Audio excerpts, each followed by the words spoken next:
Welcome. Thank you. Oh, completely forgot. Oh my God. Howdy. Thank you so much. Thank you so much for coming for the first Laser Talk series here. I'm the director of the Institute for Applied Creativity. My name is Jinseo Hwaryong Seo. We're so happy to launch the Laser Talk series at Texas A&M. Laser Talk has a long history. It's an international movement, like exploring art and science as well as technology collaboration. Each Laser Talk has different format, but we have our unique format. Lynn is going to talk a little bit more about that. So enjoy it. We're going to continue this monthly. So, keep coming back, and then enjoy the talks. All right, well, it's my turn now. Thank you so much, Hwaryong, and I just want to start by thanking Hwaryong and as the director of the Institute for Applied Creativity for the support of the event. Also, special thanks to the Dean's Office and to the Glasscock Center for Humanities, all who have supported this series being launched this semester. So you are the very first audience to witness the Laser Talks on campus at Texas A&M. Thank you so much for being here for the very first one.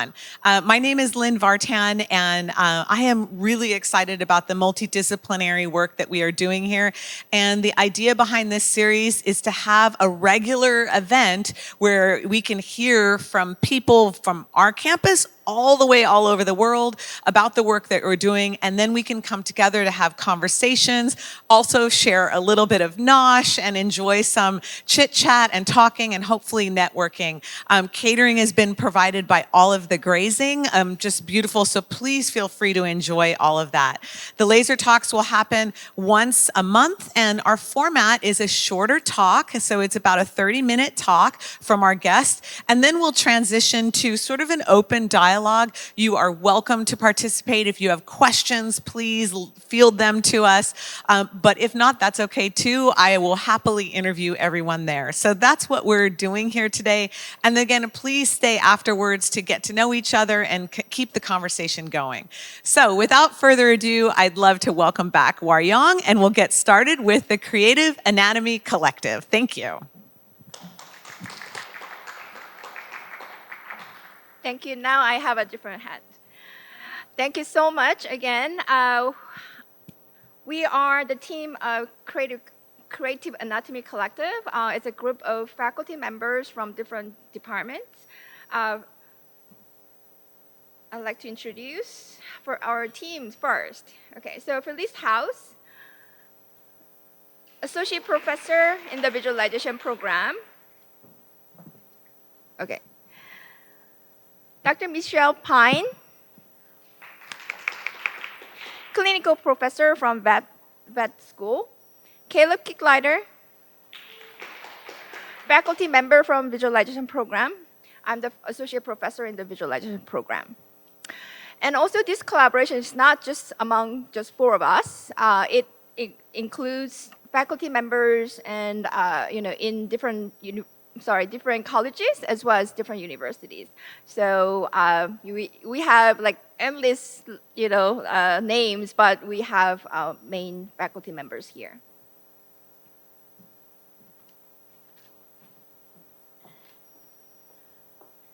Well, this all started with a student who introduced me to Hwaryong, and little did we know that it was going to be such an eventful and fruitful collaboration.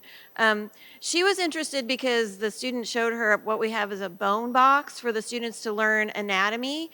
And then we talked about other ways that students can learn this, very haptic, tactile discipline, which is through text, diagrams, flashcards. They have books, drawings.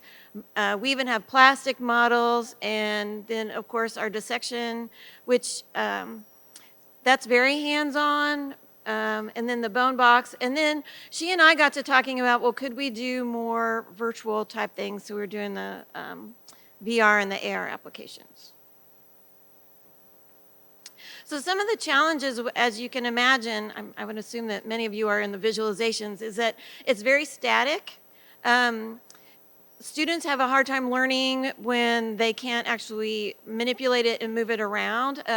We had none of these things that I discussed have any sort of movement component to it, yet we're talking about musculoskeletal system, which is all about movement. So that causes issues with them. And the other part of it is that many of them are not spatially skilled. There's a completely different mindset for sciences, I think, than what you have with visualization. And so they would come in and they would not really understand that, you know, this muscle is next to this muscle and where is it in relationship to the bone and the nerves and the arteries. So these were the challenges that our team was discussing and kind of got this moving along for our collective. Sorry, we have multiple people coming in and out. Starting point again, you know, all the journey, like long collaboration, Dr. Pine and myself, we've been collaborating like over 10 years, and Caleb and Phyllis, you know, we've been collaborating like over so many years, right? So everything started from this bone box. So he's exactly, like, you know, same like red bone box with, you know, like processed bones. Sorry, I just don't remember her name. Erica, oh my God. So Erica Malone, when she was an undergrad in biomedical science at that time, and she took my sculpture class as a, you know, art minor electives. And she brought this, and I was just curious, like, what is it? And then she was like, this is a bone box. And then I was just so surprised by like actual real bones, processed bones, right? And then I've never seen those before. You know, like I was able to touch them. Some of you may know, like I've been really like, you know, afraid of any kinds of animals at that time, you know, dogs and even little chicks, you know, like I couldn't even like touch, or I couldn't be even like in like 3 meters, right? So I was so afraid of any animals at that time, but somehow these bones were so beautiful to me. It has like just the life of the your organism, right? So I started kind of like, you know, asking her about like, how do you learn all these? You know, she said like, we have to memorize everything. I'm like, what? You know, it's impossible. So we've been talking about, you know, like what's possible, like how can we help them to learn things easier and then kind of stay on them longer. So the first project we started was like an you know, AR application with tablet. At that time, we created 3D bones and they have, you know, these visual markers. And then once the camera, like looking at that, you know, 3D bones, it shows the parts names and explanation of the parts. So that was like really early work we have done, and then we also expanded our kind of like, you know, activities and, you know, practices towards like all different types of visual art as well as technology-based work. So we have Phyllis House. Well, I got involved because Hwa-Young asked me, and I do whatever she says. So I'm a painter, I'm a fine art painter, and I'm a representational painter. And part of that field has to do with learning anatomy and able to in order to depict the human form. So any artist that wants to depict characters, humanoids, creatures, it's good to know something about the way we're put together. So my part in the collective, the goals were, how can art-based practices help scientists, and how can science practices like anatomy help artists? So what we decided to do were these, well, over time, we did 3 different projects. And the first was a set of anatomy drawing workshops with biomedical science students.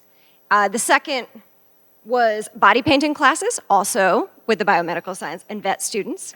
And thirdly, we developed a set of videos that teach artists about the science of anatomy.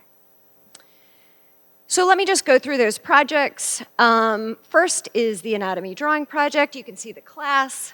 I love seeing pictures of students. They're always, it always uplifts me. We did these large drawings as a group collective. So one of the really important things about drawing is that you have to observe. And these students are going to become vets, they're going to become doctors, and they need the skill of visual observation. And you actually learn that through drawing. Like over time, your visual acuity becomes greater if you're observing. Your manual dexterity becomes better. There's just a lot of positives. So the project we did these 3 large écorché drawings. So an écorché is the figure with the skin removed. So imagine, it wouldn't look very pretty, but in drawn form, it's pretty nice. And it was a group project, so each student got a square. So I kind of broke it down into a number of squares. Each student got a square. We were talking about muscle fibers and the contraction of muscle fibers, so we were focusing a lot on the direction of the muscle fiber when we were doing the drawing. And throughout the class, we first did a lecture on facial anatomy and facial expression, and then each person got their square and just a little piece. So they didn't, from each little piece, it was hard to tell what the whole was going to be. But when they put it all together, so here they are drawing. So here we are practicing moving the orbicularis oris, which is your mouth muscle. So you can see the student in the background is also practicing that. And then they each got their square, and we're thinking about drawing. They're really having to observe, and each square is going to have to match up with the person next to them. So they actually had to coordinate and to ensure that the lines matched up. At the bottom, you can see one of the students inserting their drawn form into the group. And once the small squares were put together, then we worked together collectively to make it uniform. We did the body painting class with Dr. Pine's students. And the great thing about body painting is that you're actually seeing it where the muscle is. So the students, they look in a textbook and you can memorize anything, but then when a human comes up and they're like, this is hurting, it's helpful to know what muscle that is exactly, or to have some experience with the fact that the muscle they memorized in the textbook is actually sitting right there on their body. So first we did a layer of, I can't actually remember what we used, but basically a layer that makes it so the paint doesn't absorb into their skin. And then they had to do the drawing, and they could actually look and see the tendon insertions. And so when they were doing the drawing, I was stepping the class through each step of the drawing process and then the painting process. And it was really fun. Yeah, super fun. The only drawback is that it's high impact learning that takes a lot of effort on the part of the instructor, right? So it's just a lot of prep, and Erica Malone, the student at the time, prepared a handout, and Dr. Pine had to get her class prepared. So that was pretty great. And the last thing we did was this set of anatomy videos, and anyone in our school can have access to those videos. We worked with John Patillo from the Schuler School of Fine Arts in Baltimore, Maryland. We had the videos edited by a former student of ours who's now a graphic designer in California. And the target audience were the figure drawing students in visualization and the art minor. So we have this amazing, I'm actually not gonna play it because I think we're out of time. I don't wanna, but John has this 1950s radio announcer voice, and it's incredibly charming. I mean, it really looks like these videos were made. It sounds like the videos were made in the 1950s. And so, oops. Okay, I'm gonna do it. Caleb is my guide. These are just some stills from the anatomy video. So John, in his studio in Baltimore, recorded himself pointing at Mr. Bones, who is our trusty model, an actual human skeleton set that he has. And then we prepared illustrations and animations that go over the top. So while he's talking about different things, there are lines that are appearing and numbers to help you understand what's happening. So please get with me if you're interested in checking those out. That's pretty much the visual art side of the Creative Anatomy Collective. Oh, wait, our student, Sarah, used those videos in conjunction with a course that she was taking to create Mr. Bones in 3D in the computer. So it can be very, very useful. The videos are 12 to 15 minutes. They're very accessible. Although Sarah did tell me last semester that it took her 45 minutes to take notes from a 12-minute video. So they're very dense. So, good.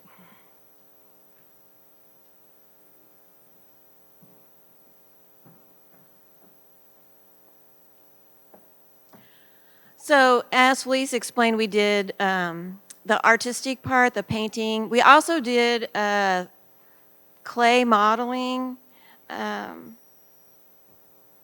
So another hands-on way to explain where muscles are and understand the layering process of them is to actually build it yourself and put it on a model. So we borrowed models and instructional material from the Anatomy and Clay people, John Zahurik, and the students were able to make the muscles.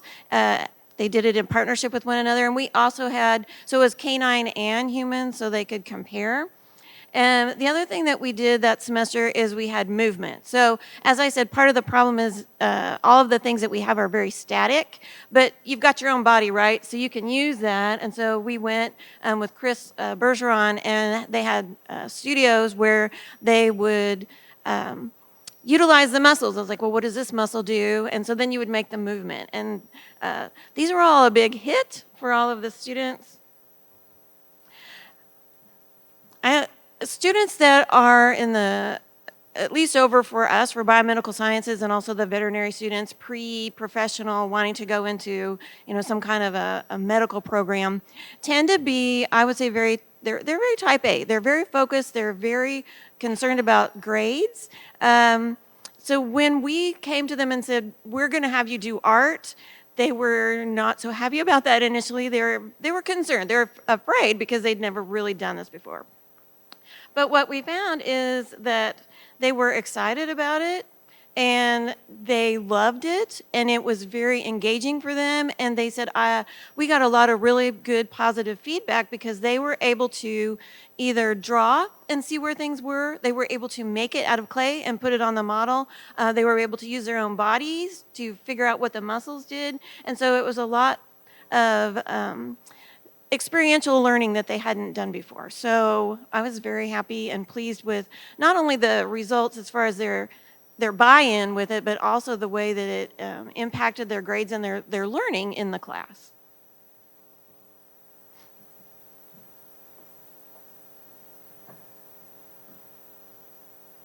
Okay, I'm going to talk a little bit about the virtual reality applications that we worked on. So this was another aspect of this collective where we had a lot of this rich in the classroom anatomy education content, and we were trying to deliver it in another way that engaged students in mediums that they weren't familiar with and leverage the advantages that those mediums have, virtual reality and augmented reality, which we do a lot of in our visualization program. So one of the projects that I wanted to highlight was an initial test of visualizing and kind of using the full capabilities of what we had in the VR lab at the time. This is about like 6 or 7 years ago. And so one of the first projects we created was the Muscle Action VR. So Felice mentioned the écorché, which is the human body without the skin.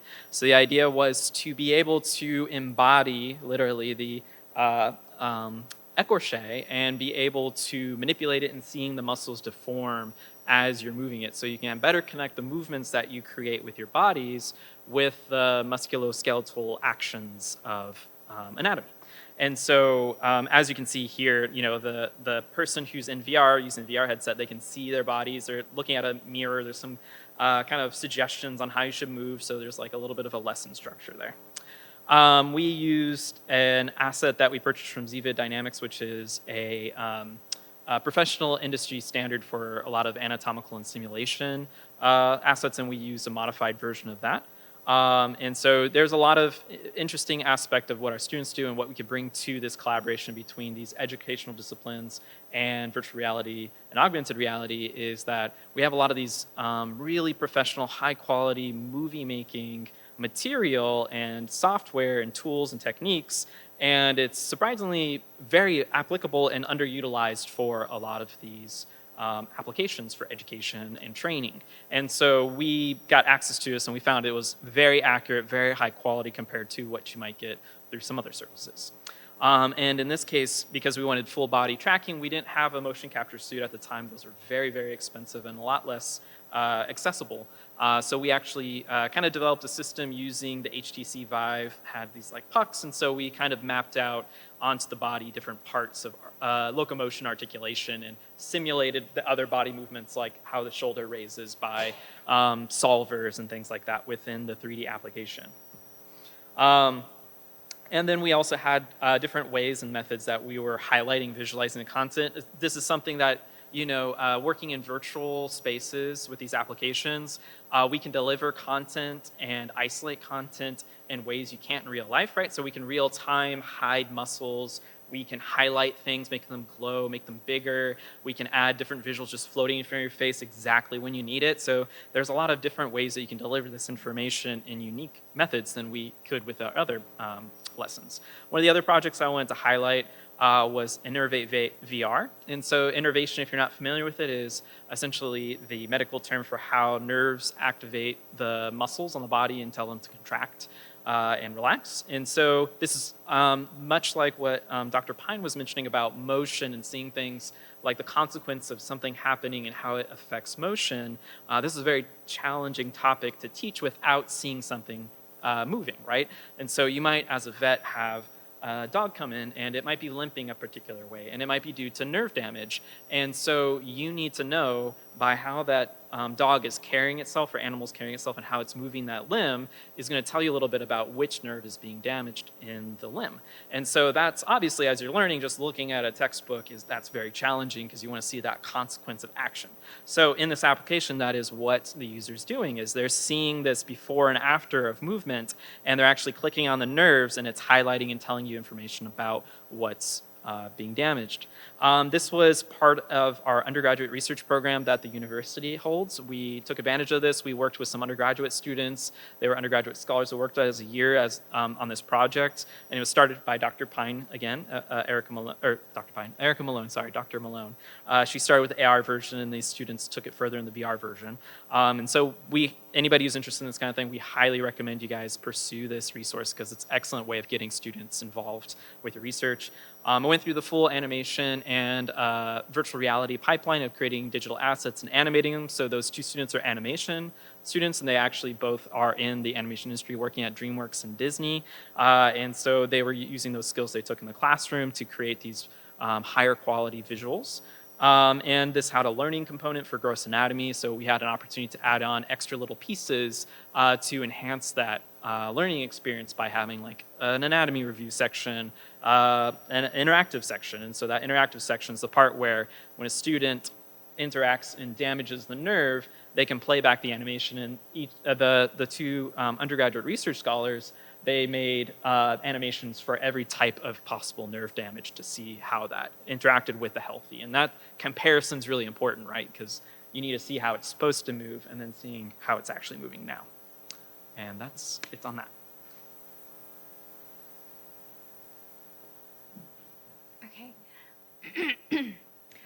So to conclude this panel presentation, I'd like to mention, this is an interdisciplinary collaboration, but also I'd like to mention this is really based on art practices, in the anatomy education research. So it's not like, scientists come to artists like, oh, I need a pretty diagram or pretty graphics, right? It's really artists actually suggested, okay, how about this, how about that? And then a lot of iteration, going back and forth, and also like all the expertise in the same room, talking all different possibilities and showing demos and trying and then finding errors and improving the system, right? So art practice based, but also interdisciplinary collaboration. So I'd like to, emphasize that component.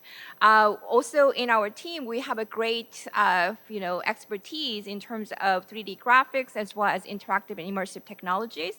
And then those new technologies really opened new opportunities for learning anatomy as well. So this been great collaboration in terms of anatomy teaching as well as research. We really hope to continue this collaboration between biomedical science as well as visualization. After COVID, I mean, during the COVID, everything kind of like, became a little slower. And also university restructuring, somehow vet school didn't have an anatomy class anymore, but they're kind of coming back. So hopefully we're going back and continue this collaboration. So we started with a little bone box. Actually, not little, like quite big. But it expanded. Like a whole framework of artistic practices and anatomy education collaboration, right? So this involved with visual arts as well as performance art, also computer graphics, interactive technology, immersive technology, but also we've been looking into like how spatial understanding really support like learning anatomy through virtual reality as well as movement, also drawing. And then this provided very safe learning space for students because like if they do like dissection in front of the instructor, like they cannot make mistake, right? Like it should be all correct, otherwise like that is failed, right? But it's a safe, we provide a safe space for them to practice multiple times in their own time. Also, personalized learning. We provide a different, each person can take their own path. So we really supported kinesthetic understanding in the anatomy education. So hopefully, we get inspire and then, have more people involved within this collaboration team. If you have any questions, contact us, one of us or all of us, it's okay.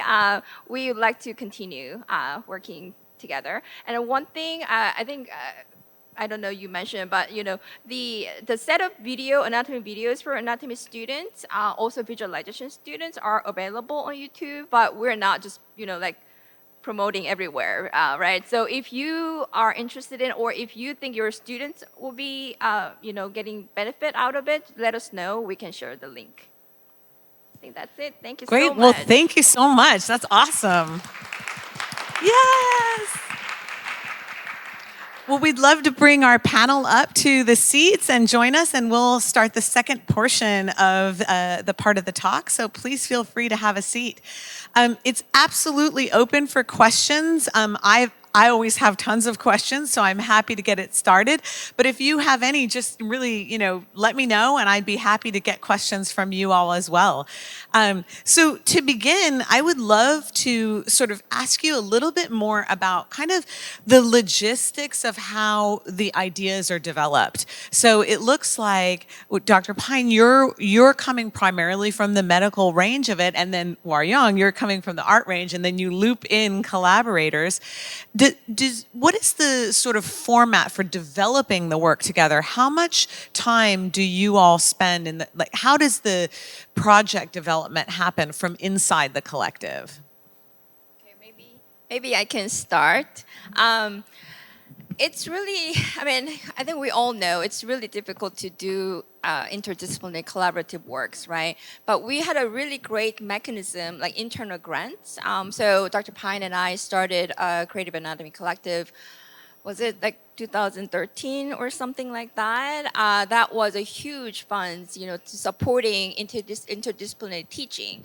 That was $200K, believe it or not. So that developed, whole foundation, and we were able to pay some students, grad students, being part of it, and we were able to, purchase equipment and all of those. And then we got the second grant, PTTG, that was Phyllis House and Michelle Pine, focusing more on the visual side. So those big grants, even though internal, that really helped us to, set the parameter and the requirements, working for students and all of those.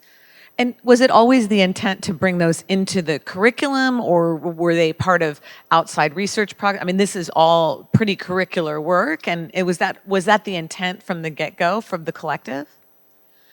Well, I can only speak for me, I guess, and that, yes, that was my intent. I still use the anatomy and clay. We have done the painting So there's still elements of that I'm still using in the anatomy program. You know, the undergraduate students, they're a lot more open, I think, to things. So they were great, and we at the time had a smaller class that we could use. So yeah, honors class, yeah. So it was an easy way to integrate that in there and to use that for that. Great. And for Felice and Caleb, maybe a question for you would be, as artists and designers, when you start to work in this way and when you start to work with the anatomy and designing this kind of coursework, do you find that it's a different creative process? Was there anything different for you as an artist, or was it very similar to the other processes and the other ways that you work? Well, after undergrad, I went to an art school. I got a Bachelor of Fine Arts, and I got out and realized, wow, I'm missing like basic key pieces of information, like anatomy. If you want to become a figure painter, if you want to do portraits for a living, you really actually need to know science. So my realization as a young person that I needed this information led me to a classical atelier program in Baltimore, where John, who did the anatomy videos, actually taught. And he was just an artist that developed this course in anatomy education that's been being utilized broadly. So it was a piece of my own artistic practice that I had to search out that I was hoping we could offer in the classroom without them having to extend themselves beyond their degree program, at least to have the information that this is useful to them. Interesting. Thank you. Caleb, how about you? Sure. So for me, I think it was an excellent opportunity when Dr. So mentioned that I might join on as an advisor on the project. So in a lot of cases, I was advising our visualization students who are coming in and doing the 3D work, because that's where a lot of my teaching happens. And so for me, it was employing a lot of the things I'm passionate about in the classroom and outside the classroom. I love, and I worked with Felice, who was actually my chair when I got my Master of Fine Arts, and I love figurative sculpting, 3D sculpting, and so a lot of that was already stuff I was interested in and excited to learn more about and apply it to the project. And then also working with students on the production pipeline, a lot of how we give feedback and talk to each other about the work they create in class. And I think what was most unique of all for a collaboration like this, which always gets me excited when we talk about collaborators outside of our school or even within our own school outside of visualization, is the unique ways that the things that we're good at can help and dovetail with the needs and the desires of what the content experts are. Because a lot of times we're working with other content experts in education or nursing or anatomy, and so we're finding ways that the stuff we're good at can help and apply or augment what they do so well, and the really important and unique needs where virtual reality in particular, especially around the time of COVID, a lot of the conversations were like, how do we start teaching nursing, and when you can't have a standardized patient because of COVID restrictions, people are turning much more to virtual simulation and things that are contactless. So there's just so many ways that it enriched what I thought I already was doing in the classroom with students. And when I'm thinking of just Disney and animation and film,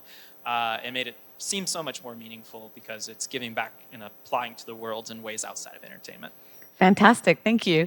You all throughout, there were some interesting stories about how students, like Dr. Pine mentioned, the reluctance perhaps of some students. And I wondered if you have any particular favorite moments or favorite moments from a student or favorite times that stand out to you, a favorite story that you could remember, or a particularly interesting thing that a student said or an outcome that you might share. Well, I do have one about Erica, who is pretty much the instigator. She's the reason that the two of us got together, and that she was in my undergraduate class, and I didn't know her, but she was on the front row, and after I got done with lecture, she comes running up to me, and she said, "Dr. Pine, look at my feet." And I looked down, and she was wearing these shoes that she had painted the bones of your feet on. And I thought, wow. I need you. And so I said, hey, can you come to my office and start talking, like, how did you do that? And why did you do it? And can you do it again? And so then she said, oh, yeah. And oh, I know somebody you need to meet. And that was you. And so that's kind of where I don't think I will ever forget that day.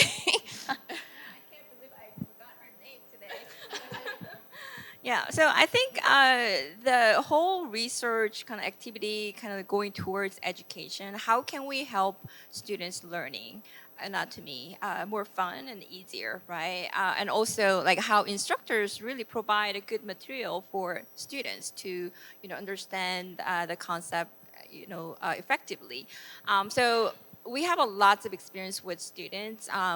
So I think Erica Malone is the one, started undergrad here and went through vet school, but now she's assistant professor in, again, where? Okay. Yeah, so she is actually teaching, like a faculty member teaching human anatomy, utilizing all of these experiences as well. We have multiple people kind of like, did undergrad in biomedical science and then, did master's in Viz program and now in vet. Actually, she graduated vet school and now is a vet. So a lot of like, collaboration in between two departments. But at the same time, we also have many our visualization students went through these development programs, and then they are now in big studios and you're working on animation and characters, all of those. So I think those are the great outcomes of this collaboration. But also, I don't know, like I can talk about this like all day pretty much, but really thinking like, we have our like ownership of it. It's not like, okay, it's not just for a certain class, right? It actually opens up so like big, the area incorporating, like a nursing and different types of anatomy education applications, also like traditional art practices, part of it. So I have, and also I think I have to say this, finding these all great expertise, with open-minded, open for these collaborations. I think that's the biggest, important component and also the key for all these, collaboration. For sure, starting from the spark from the student with the painted shoes to finding the expertise among us.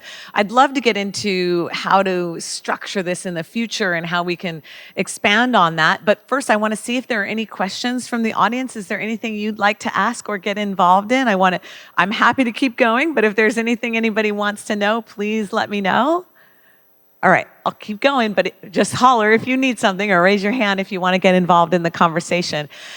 Looking ahead, it's so fantastic, the work that you've done. And I mean, it so stands for who we are as a college and who we are as a university. I wonder, now that you've gone through this process, been supported by these grants, as you look forward, what ideas do you have for best practices on how to keep the collective alive and maybe expand it into some other areas?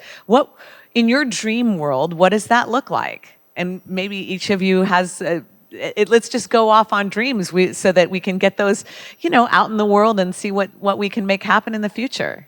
I'll speak from my personal experience working with the students. There's a lot of aspects on the higher level that I was less involved with that they can speak more onto. But I think we, from the very beginning, kind of treated it almost like we were working with almost like employees, like the students were working with us. And that was a really interesting interaction from the normal classroom. So, the students would present their work and we all have a target goal of what we're trying to create. And we're working with the client to some degree because we're not creating this application to make the most beautiful, like all the students want to be like, I want to make the animation like more fluid. I want to add these sci-fi elements. And it's always like, okay, what's the most important aspect? We should be talking to the experts. And so seeing that format where students have new goals and objectives of addressing this larger problem and then like coming back together and working as a team was, I think, really refreshing. So more opportunities of doing that, and then even guidance on how we structure future collaborations. We're working with a group of 6 to 7 students on a research application, because we do things like, okay, your responsibility for next week, by next week I want you guys to go and speak to Dr. Pine and interview her about these questions that we have, and then come back with some ideas of how we might apply that to the application. So Those sound like two really interesting models. A classroom model that is that almost like that client-based relationship that's developing something for another college or another program. But then when maybe drill down a little bit more on the small research collectives, what might that look like, or what structure might you imagine for that here, where, is that within an institute, or is it a smaller seminar class, or is it grants that support student groups to develop what might you imagine that would be particularly useful here? I think in our current situation, I think we're well set up for a direction in the future with the Institute for Applied Creativity, which Dr. So is director of. But it started out as just being colleagues and being like one person offering to another person, like, "Yeah, I have this thing that we're working on. I think you might be helpful. Do you want to work on it?" But now, through the collective, we have a lot of potential interested partners, and we're not all necessarily working together on the same thing, but people present their research, which provides opportunities for people to say, "Hey, that sounds really interesting. I have this area. What if we talk together about a different project?" So I think programs like the Institute and how it highlights and gives opportunity and space for us to talk in this exact context to each other and share ideas with other colleagues, and people have completely different contacts and connections that they can make and help make with each other. I think that's the future of making this successful. Great. Other ideas? Yes, Felice. I have a fantasy. My fantasy, no, well, yes, it is my fantasy. Like if we could have like a figure sculpture class that could have both PVFA students and biomedical science students, or an advanced figure drawing class that could house both of these different majors. Now, I recognize that the university is a bureaucracy that has certain pathways, and these things can be very challenging and are very challenging. But I was surprised when we took the drawing project to the biomedical science students that some students that may not have been the top students in the class really found their voice when they were doing visual things. And having gone to doctors and have them not be able to visually analyze, like, for example, my right foot was swollen. I went to the doctor. I said, "My right foot is swollen." He said, "No, it isn't." I said, "Yes, it is." And then I said, "Shall we measure it?" I mean, I was like, I don't even know. Like, how can you not see this? Like, that's a little bit, that was not my favorite day. And I was like, wow, I guess we really do need to teach them visual skills. So I don't know if we could do some upper level figure drawing or figure sculpting or even figure painting classes. I think that could help. Just some upper level classes can help. Yeah, those type of cross-reference, or I don't know what the proper word is, but those type of classes, I hear that mentioned a lot. If we could just get a class where these students from outside our college and these students from this college and these students can all come together and work, that seems like a common theme. So I love your fantasy. Yeah. At one point, we talked about biomedical simulation minor. Didn't go anywhere, but we can also talk about that. Well, another question that I had was I was thinking of the great work that you're doing here in the context of our fantastic university, and I was thinking, I wonder what kind of work like this is going on at the industry level. Do you have any experience with that, or Dr. Pine, do you see that? Are these kind of trainings happening outside of the academic life? Yeah, is it common? Tell me maybe about that. Well, I had to find, is this on? Yeah. Okay. It seems low, like a little bit low compared to that one. We can trade. Also, I'm loud. An academic institution into non-accredited workshops in schools. So I went to the Schuler School, and they had anatomy Fridays. They also had figure sculpture every week and figure drawing. So it was like, 10, 12 solid hours a week in a year-long program that you do anatomy. And then I went to a workshop run by Alicia Ponzio, a 2-week facial anatomy workshop in San Francisco, which was not hard to go to San Francisco for 2 weeks. It was awesome. But she did, the workshop was hard, actually. But, so we sculpted the bones, and then we put on every single muscle and every tendon, and it was hugely helpful. But, I mean, that is not, like a workshop like that is not offered in a school like ours, where they're taking 5 classes, and it's a little bit more of a broad view. So that could also be an interesting model. Dr. Pine, do you have some? Well, ours is, we are always looking for people who can help us teach anatomy. It can be, it's a bit challenging because, at least for me, there's multiple species that you have to do. But I think even in the human anatomy, it's challenging because it's pretty intensive. But I've seen that there are programs that are popping up that are addressing that, where people can actually specialize in education and learn more anatomy, and then they would be more equipped to teach. So I would love to get something here like that going so that we could actually train up people to be, embrace your artistic side and your science side and put that together. Yeah.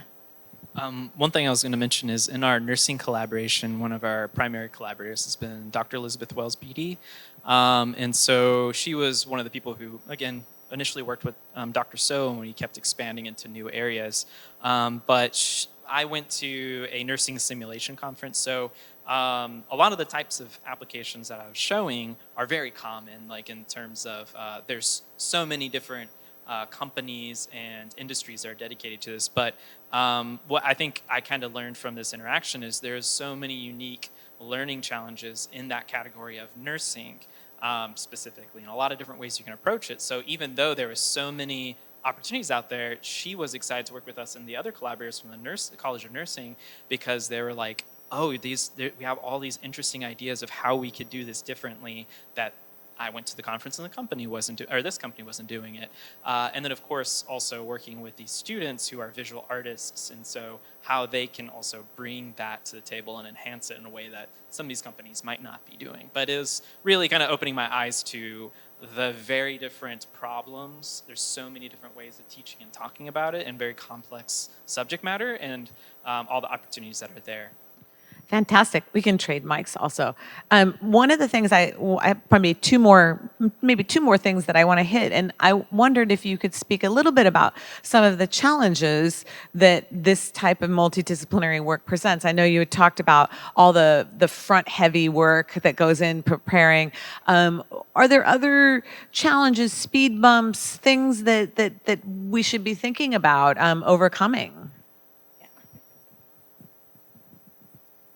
Well, at the time when we were doing all this, the biomedical sciences, we were doing all the undergrad anatomy at the vet school, and that was at that time, I want to say 600 students per year in multiple different sections. And as you can imagine, if you have 200 students in a class, trying to do body painting or sculpting gets very unwieldy. So trying to scale everything up was one of the particular challenges that we had. Interesting. Any other challenges that you'd like to speak to?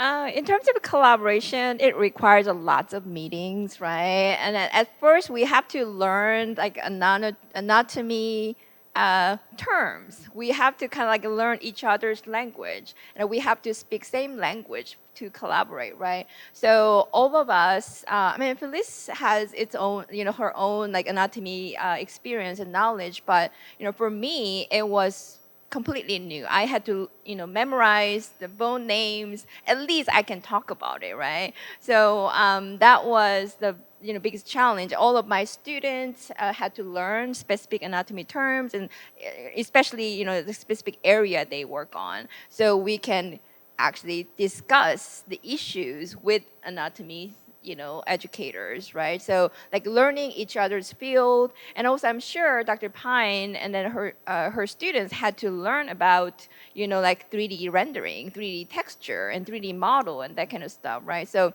I think developing that kind of the common language is the challenging part, but we all work through really well, and then I think that's the most important thing for me. And did you get over your fear of animals through this process? That's a great point. I don't think that immediately helped me. But now I have a dog, and now I can, I think that actually COVID helped me with that. So I had to get a dog for my son because he has no friend to go anywhere, right? So no school and no gathering at all. So now I can pet my own dog. Okay. But I can relate a lot to the dogs, so. Well, how can people get involved if they want to get involved in this work, or if they're turned on by this work? Do they just say, "I want to be involved"? I mean, Of course, yes. Or is it, what kind of time commitment? How can talk a little bit about that looking ahead? I think we have to have a meeting first. We have to talk and what are the interests. Like we have to learn each other's interest and then the goal, right? Unfortunately or fortunately, like I don't have any, like not many requests from outside of anatomy area. But I've been kind of like I'm the person kind of going out and like find people like, are you interested in this? We haven't done this and this and that, and are you interested in? So I'm doing a lot of like outreach, finding people still like, in the medical school as well as vet school and all others. Time to time, I kind of like get the request like, oh, I'm interested in your virtual reality applications. Can I see it? Like, so I demoed it, and then they were like so impressed by what we have, and then they're saying like, oh, I'm gonna get back to you with money, and then it didn't happen yet. So I think still, it's we're not curing people here, right? So maybe like in terms of the funding priority, maybe not the most urgent work, but I think we're still like collaborators in other schools, kind of like trying to find us and trying to get funds, like that kind of stuff. So I mean, of course, like anybody can just contact us. We can start talking about it, but also practically, like, without funds, it's really difficult to do anything at this point because we can't just, do everything by ourselves. As he mentioned, that we have a lot of student involvement. So Right. It's pretty much like paying students' time. Of course. So come have a meeting, talk about sources for funding. And is the collective is it within the Institute of Applied Creativity? Is it adjacent to? How do you identify Yeah, it? it's a little vague or blurry because this whole collectives, we have a long history, like with Dr. Pine, like 12, 13 years, and then specifically for anatomy, Felice and Caleb, like about 10 years, right? So it's even much before than the institute, but happened to happened to be in the director of the institute. I like invited the collective into the institute, but it's not directly under the I institute. see. Okay. But anybody who wants to get involved Yeah, can of course. contact Yeah, any it of you doesn't matter. or the institute. Yeah, it or doesn't matter anything. you're a part of the institute or not. Like any collaboration, we're all open-minded. Yeah. Perfect. Well, thank you all so much. I think that's a great place to sort of end for today. We want to give everyone time. Thank you again to the audience for being our first audience for the Laser Talks. Please feel free to enjoy more of the charcuterie. Again, that's provided by Olive the Time Grazing. We would love for you to make connections. We would love to meet you and know how you found out about it and what you'd like to see in the future. Suggest speakers to us, but we'll leave it there. Thank you to the Creative Anatomy Collective, and thank you to the Dean's Office, and thank you to the Institute of Applied Creativity and the Glass Clock Center for Humanities for their support of the event. And we'll see you next month. Thanks, everyone. Thank you.